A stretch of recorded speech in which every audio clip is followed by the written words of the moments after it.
Assalamualaikum warahmatullahi wabarakatuh. Kembali lagi dengan saya, Jessy Juanda dengan NIM 11201104, Program Studi Akuntansi Sekolah Tinggi Ilmu Ekonomi Bank BPD Jawa Tengah. Pada kesempatan kali ini, saya akan berbagi ilmu kepada teman-teman mengenai materi validitas dan realibitas. Tujuan analisis validitas dan realibitas pada SPSS versi 25 ini yaitu untuk membuktikan kebenaran suatu butir. Butir yang dikatakan sah atau benar apabila butir tersebut mempunyai kontribusi terhadap nilai variabel yang diukurnya. Nah, keputusan butir valid atau gugur digunakan dua cara, yaitu membandingkan nilai R/Y hasil hitungan atau output SPSS dengan R pada tabel dan membandingkan nilai probabilitas output SPSS dengan nilai probabilitas yang digunakan peneliti, atau biasanya menggunakan 5% untuk penelitian sosial dan 1% untuk penelitian eksak. Nah, apabila nilai R/Y lebih dari sama dengan R tabel atau probabilitas output SPSS kurang dari sama dengan 0,05, maka butir tersebut sah. Begitu juga sebaliknya, apabila nilai R/Y kurang dari R tabel atau nilai probabilitasnya lebih besar dari 0,05, maka butir dapat dikatakan gugur. Nah, selanjutnya di sini saya memiliki latihan soal yang pertama, yaitu carilah validitas dan realibitas prestasi kerja atau Y dari hasil tabulasi data untuk variabel prestasi kerja sebagai berikut. Nah, di sini sudah ada tabelnya ya, teman-teman. Di sini ada nomor resinya, nomor butir pernyataan, dan jumlah Y-nya di sini. Nah, di sini terdapat 20 responden dengan 10 butir pernyataan. Nah, untuk langkah yang pertama, seperti biasa, kita analisis variabelnya pada variabel view di sini. Nah, di sini saya beri nama form 1 sampai dengan form 10, dan juga ada jumlahnya, karena ada 10 pernyataan yang kita berikan kepada responden.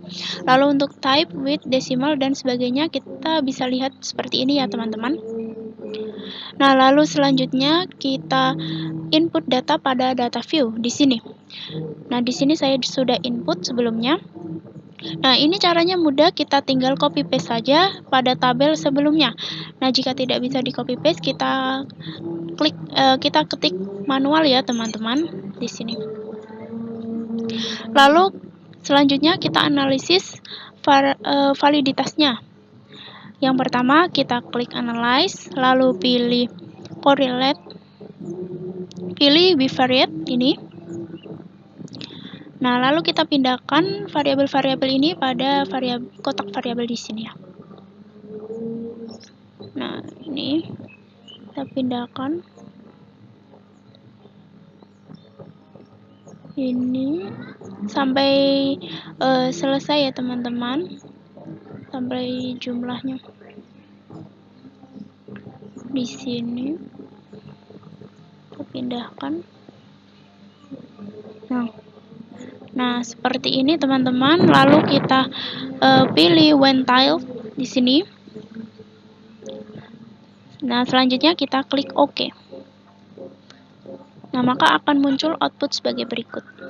Nah, seperti ini. Nah, karena sulit untuk menganalisis output seperti ini, maka saya memiliki cara mudahnya, yaitu kita klik 2 kali pada tabel.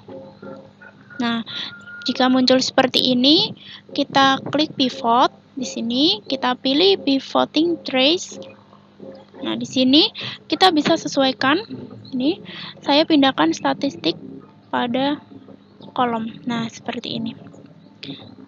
Nah, jadinya seperti ini, maka akan lebih mudah untuk kita menganalisis. Nah, di sini ada formulir 1 sampai dengan formulir 10 dan jumlah. Nah, seperti ini. Nah, kita analisis pada jumlahnya saja ya, teman-teman, di sini. Nah, kita analisisnya pada sig one tiled ini, yaitu 0,06 ini pada formulir 1 sampai dengan 0,00 ini untuk formulir 10. Sini. Nah, N ini merupakan jumlah dari responden yang kita analisis, ada 20. Nah, kita analisis saja untuk analisis validitas ini.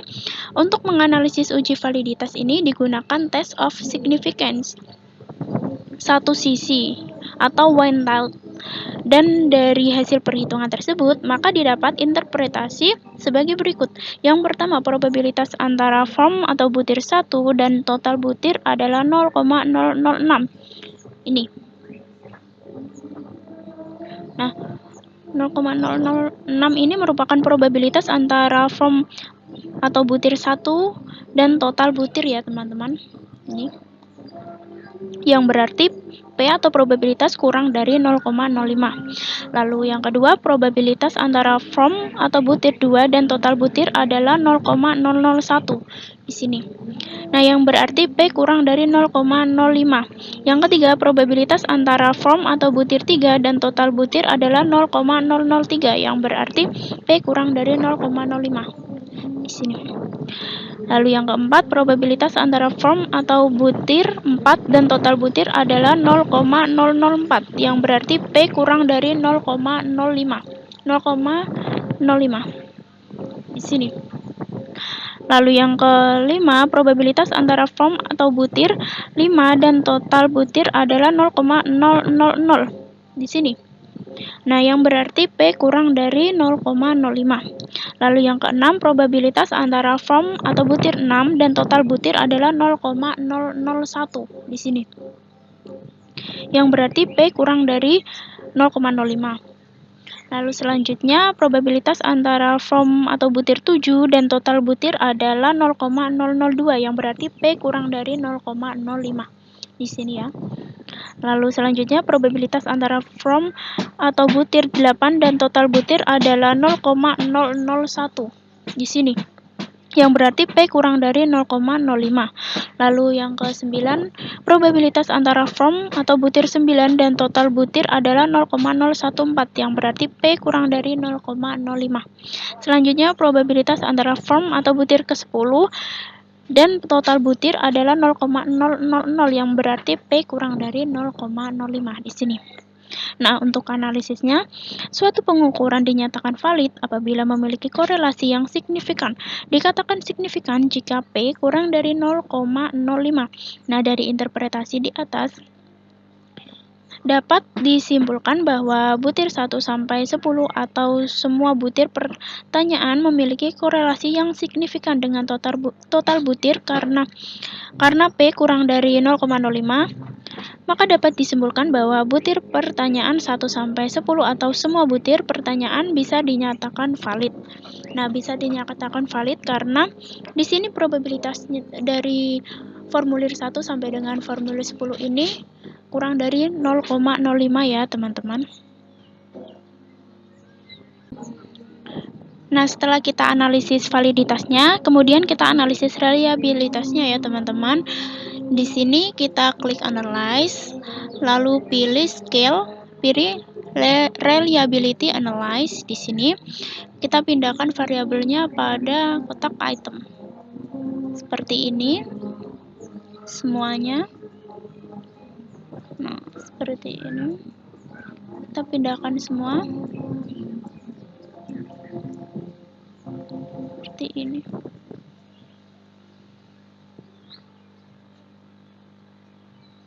Nah, lalu selanjutnya kita klik OK.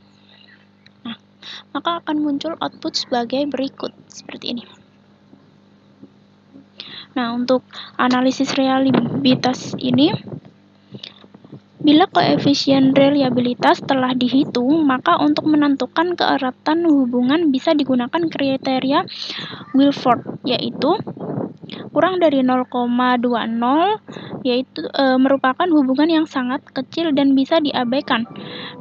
Lalu 0,20 sampai dengan kurang dari 0,40 bisa dikatakan hubungan yang kecil atau tidak erat. Lalu 0,40 sampai dengan kurang dari 0,70 bisa dikatakan hubungan yang cukup erat. Lalu 0,70 sampai dengan kurang dari 0,90 dapat dikatakan hubungan yang erat atau reliable. Lalu 0,90 sampai dengan kurang dari 1 dapat dikatakan hubungan yang sangat erat atau sangat reliable. Lalu 1 dapat dikatakan hubungan yang sempurna. Nah, kita analisis pada tabel berikut ini.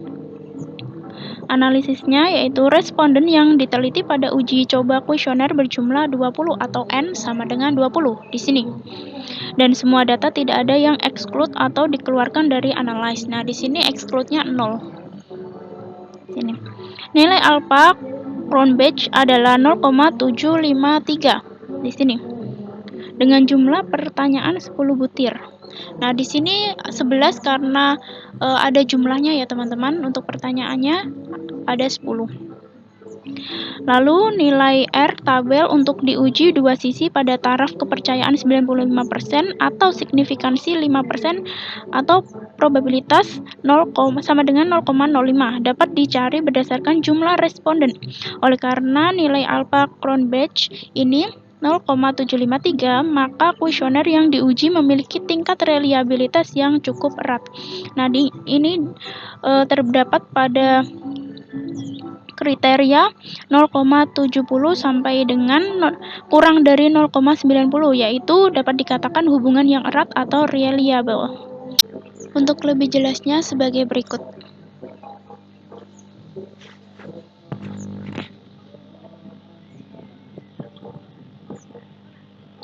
Nah, sekian untuk analisis validitas dan reliabilitas latihan soal yang pertama ini.